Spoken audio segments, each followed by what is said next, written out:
Nous souhaitons souligner par notre présence en ce 8 mars, journée internationale de lutte pour les droits des femmes, notre implication et notre soutien à toutes les femmes, avec ou sans papier, blanches ou racialisées, cheveux au vent ou voilées, travailleuses du sexe, trans, migrantes, malades ou en pleine santé, de toutes les femmes. Je défends un corps, le corps des prostituées et le corps des escortes. J'ai des copines qui sont femmes, elles habitent à Mexico, elles sont restées 2 ans là-bas et on leur a donné le statut de femme. En Argentine, on leur donne automatiquement, nous on ne l'a pas, pas juste. On n'a pas besoin de se faire opérer pour être femme. On peut garder son sexe. C'est de très belles femmes, les chimelles avec leur sexe d'homme. Il s'agit de réclamer et d'exiger immédiatement le droit de chaque femme de s'autodéterminer. Je m'appelle Tina Madonia, Madonia avec Y, c'est la femme de Belleville. Après Edith Piaf, c'est moi, l'artiste. Ah, si toutes les femmes étaient riches, la la la la la la la la la la la la la la, tout le monde de langouste des pois chiches. Ah, si toutes les femmes étaient riches, oui, si elles étaient riches, la la la la la la la la la la la la la la, tout le monde de l'or et diamant. Ah, si toutes les femmes étaient riches. L'argent, la drogue, ils tentaient les hommes. Les trafics des armes, ils tentaient les hommes. Hollande, Obama, Poutine, ce sont des hommes. Dalida, Madonna, Tina, Whitney Houston. Si toutes les femmes étaient riches, atika tika tika. Atika tika tika. Aïe aïe aïe. Atika tika tika. Aïe aïe aïe. Toutes les femmes, même les hommes femmes. C'est ça. Tout le monde ensemble. Parce que s'il n'y avait pas les femmes, il n'y avait pas d'hommes sur la terre. Liberté aux femmes. Parce que s'il n'y a pas de femmes, il n'y a pas rien sur la terre. Le succès de cette manifestation est la victoire symbolique de notre diversité. D'ailleurs, nous sommes au moins 3 millions selon les organisatrices et 500 000 selon la police, comme d'habitude. Oh mère, arrête de transmettre cette tradition. Toi, la gardienne de prison, te sentir mieux que rien, semble te faire du bien. Tu as accepté l'ennui, tu le transmets à autrui et à tes filles aussi. Les maisons d'arrêt, tu les as toutes connues.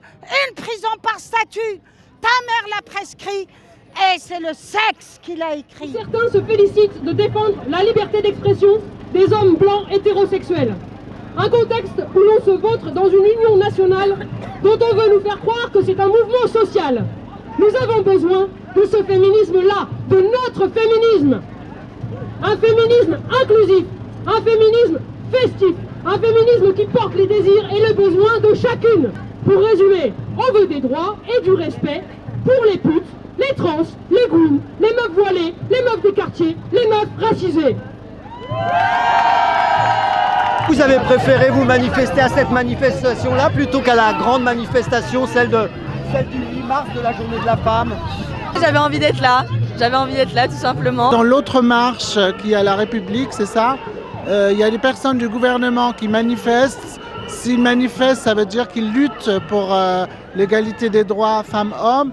Or, je trouve qu'ils, peut-être qu'ils le font un peu, mais c'est pas la chose qui les préoccupe tellement. En fait, nous, on aimerait bien qu'il n'y ait qu'une seule manifestation, mais les autres féministes, elles veulent pas de nous. Il y a plein de manifs, on s'est fait jeter physiquement, donc je pense que c'est assez clair comme message, en fait. Donc voilà. Après, dans les mots d'ordre, on voit bien aussi que voilà, il y a des revendications qui cherchent à discriminer certaines catégories de femmes. On ne manifeste pas ensemble, effectivement, parce que peut-être il y a une divergence sur certains points, comme ça peut être le travail du sexe. Donc c'est un sujet qui fait clivage et qui est complexe et qui est difficile à aborder. Ah non, c'est impossible, elles sont abolitionnistes et pro-pénalisation des clients, donc non. On n'a pas les mêmes valeurs. En l'occurrence, là, c'est pas les institutionnels qui parlent pour les femmes, voilà. Je suis ici pour l'inclusivité, pour l'intersectionnalité et pour le féminisme pour toutes et le 8 mars pour toutes. La réalité, moi que j'ai été travailleuse du sexe pendant 20 ans, je connais bien la réalité et je fais un appel pour ne pas faire des amalgames et surtout de respecter la parole des personnes qui ont une expérience par rapport à ces questions-là, que leur but idéaliste, peut-être pour beaucoup de gens qui vont l'entendre, vont s'aligner à leur discours, mais il faut faire attention parce que ceci peut tuer les droits des femmes prostituées, des femmes qui s'autodéterminent aussi elles-mêmes. L'Union nationale nous abonde, légitime le racisme d'État et l'islamophobie. Dans ce contexte, il nous semble plus qu'illusoire de s'en remettre à l'État. En effet, Pour lui, la défense des droits des femmes est synonyme de politique répressive et d'exclusion. Cette année, plus que jamais, nous voulons inonder les rues de notre soif d'égalité pour confronter ce système de discrimination. Je suis mère de famille, je suis étudiante en 3e année en sciences politiques. Et récemment, la ministre des droits des femmes a dit publiquement qu'elle voulait interdire le port du voile à la fac. Alors je l'ai pris au pied de la lettre et je me suis rendue ce matin même au palais de l'Élysée parce que cette femme, avec M. François Hollande, avait convié 100 femmes françaises de tout le territoire pour célébrer les droits des femmes et l'émancipation de ces femmes-là. Et j'ai trouvé ça scandaleux que la maîtresse de cérémonie soit celle qui prive d'autres femmes de leur liberté, de leurs droits. Le seul droit que j'exige aujourd'hui, c'est que je puisse me vêtir de la manière que je veux, que je puisse croire à ce que je veux, que je puisse avoir la vie dont je veux et que je m'émancipe à ma manière.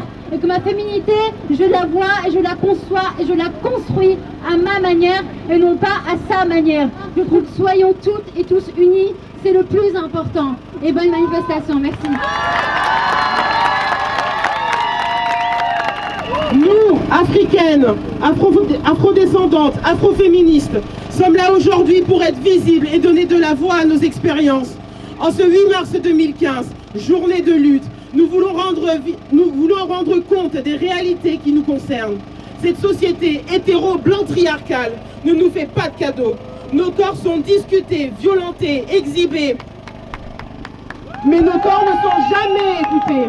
Donc moi, j'avais des objectifs, je les ai atteints avec le travail du sexe. Aujourd'hui, je peux dire tranquillement, je ne renie pas mon passé, je ne le revendique pas et je ne veux pas que les nouvelles générations deviennent des prostituées parce que la vérité, c'est que personne ne veut une société où les gens doivent aller à faire des choses, des on va dire comme des sous-citoyens pour vivre dans cette société et avoir une place dans la société. Mais quand un travail comme le métier du sexe permet à certaines populations comme la nôtre, les personnes trans, de résister à l'exclusion sociale, à le non-respect des droits humains des personnes trans, on peut tout simplement applaudir le travail du sexe. Nous avons toute notre légitimité. Nous pouvons nous organiser et d'ailleurs, nous sommes organisés. Nous sommes déterminés. Nous nous multiplions. Nous envahissons le monde. Nous sommes prêtes. Nous sommes green. Nous ne tremblons pas. Nous vous terrorisons.